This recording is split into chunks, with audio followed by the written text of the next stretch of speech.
Hi, my name is Greg. I'm going to be tying a hare's ear, showing you how this is put together.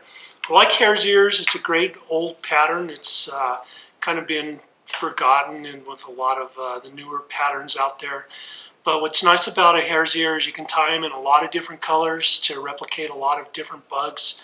And then also, if you tie them in different sizes, we can have them anywhere as small as a little Batis pattern, little calabatus, or even large stoneflies.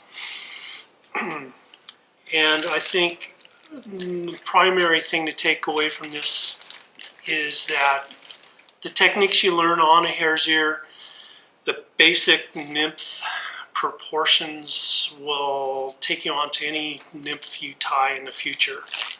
So the first thing we're going to do, I'm going to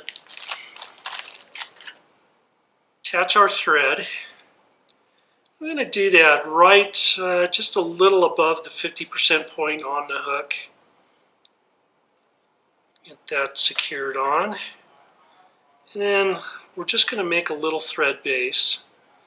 Thread I'm using for this fly is some Dansville 6/0, which also happens to be a 70 denier thread. And I've brought that all the way back to the bend of the hook. And then I'm going to go quickly right back up to my 60% point, attach my wire, which is a gold wire. And you could use tencel, anything you'd like, but I really like this gold wire. It gives it a lot of durability.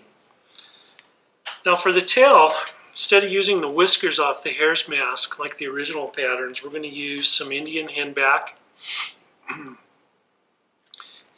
it has some beautiful modeling to this feather. And what I'm going to do is strip away all of these fibers that we don't need.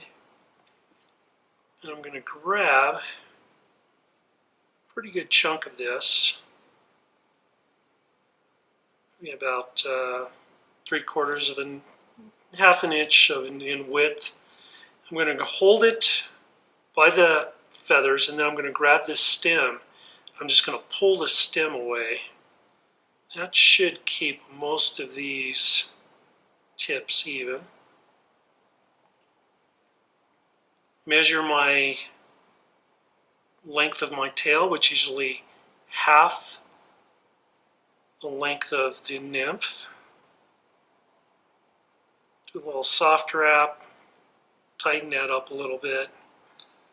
If I need to adjust that, I can just shorten it up a little bit.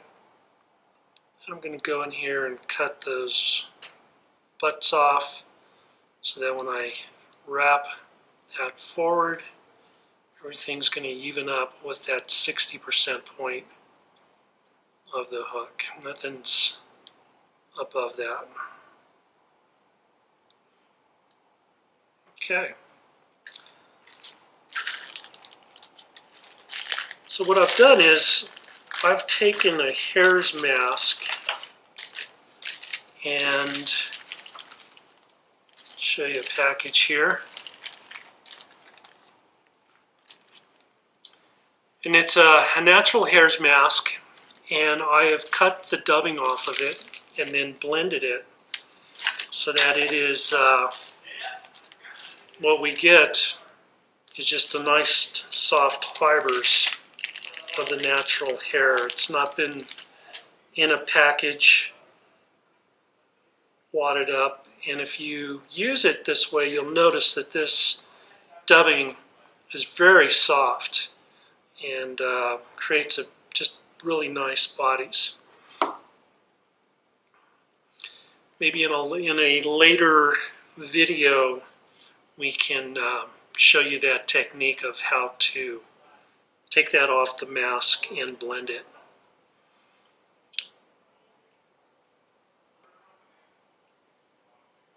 So I'm going to get some dubbing. I got a little bit of dubbing wax on my fingers.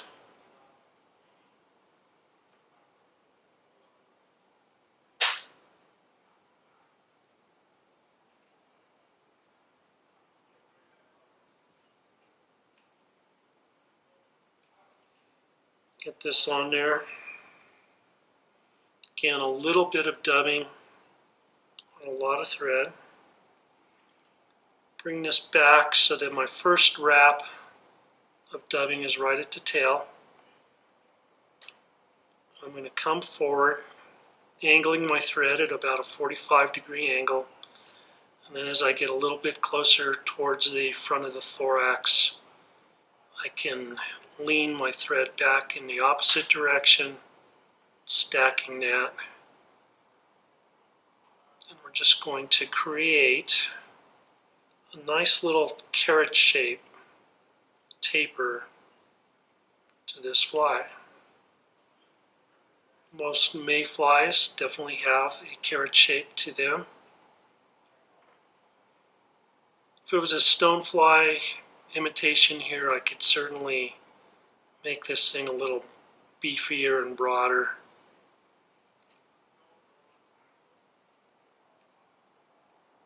This fly, just as it is, if you use tie this real sparsely, it makes for a great calabatus nymph for the lakes. Okay, let's have our taper.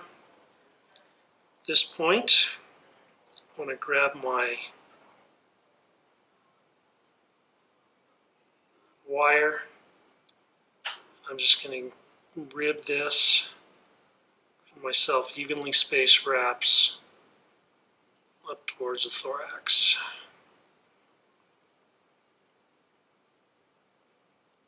Helicopter that around and it'll break it right off.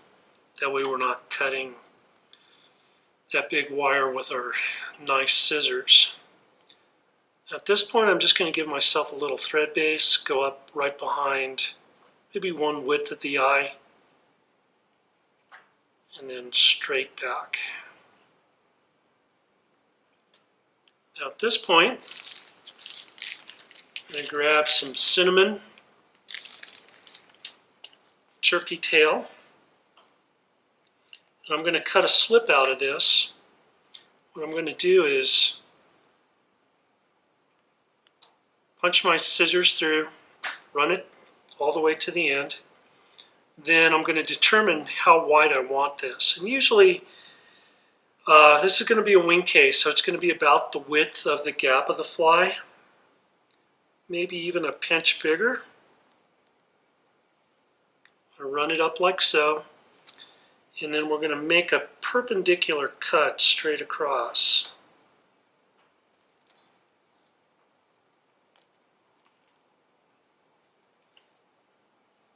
So when this comes off, the cut looks like so. Also, the turkey has a shiny side, which I'm showing you there, and then also a dull side. We're going to tie this in so that the dull side is, when I tie it in, it's facing up, so that when I pull it over for the wing case, we have a nice dark shiny top. Going to even up that cut. Then I'm going to lay this right on top. Do a little soft wrap. Get that started. And then, as I talked earlier, I started my thread in the body of the fly at about the 60% point. Most nymphs have a proportions of about 50% abdomen, 50% thorax, maybe even a 40-60%. So what I'm going to do is I'm going to wrap back onto the abdomen that I just wrapped. This way, when I bring this thorax or this wing case back over the top, I'm not going to have any gaps in between abdomen and thorax. A little bit more about this dubbing. The first dubbing I put on from the mask was directly from the cheeks of the little hair. This darker dubbing was taken right out of the center of the face. That dubbing is also a little bit more spiky, and it's also darker, which is going to give you this nice contrast between the abdomen and thorax.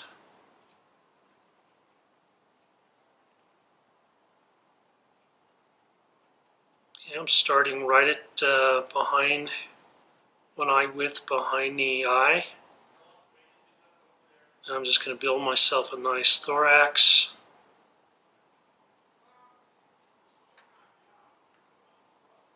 A little bit more dubbing in there.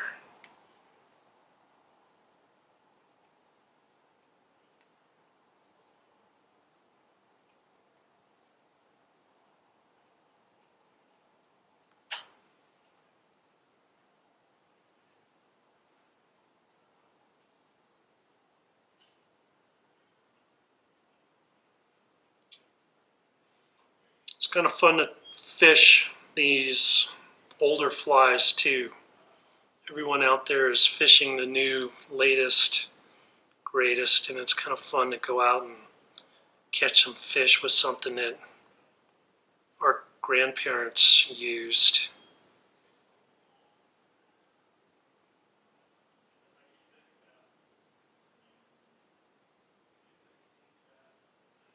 Should do it.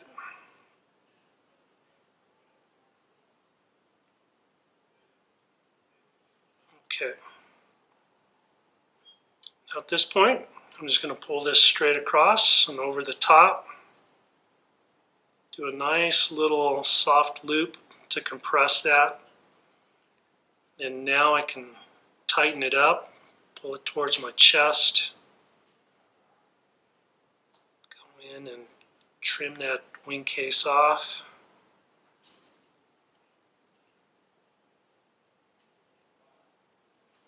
And I can build a tapered head.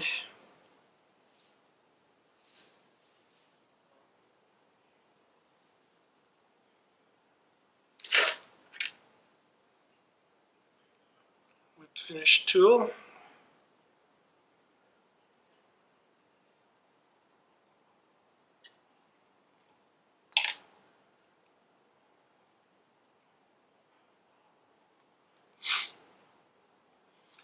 And another nice thing to do is you can make this fly even buggier. You can get a little rasp, little dubbing brush. I don't have one on my bench right now, but we can go in and pick out the thorax of this fly, making it look just a little buggier, giving the impression of some legs. If you want, you can go in and cut some of the guard hairs out of the abdomen of the fly, make that part a little sleeker.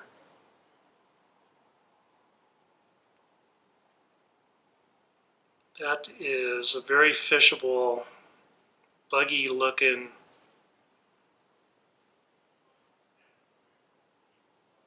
gold-ribbed Hare.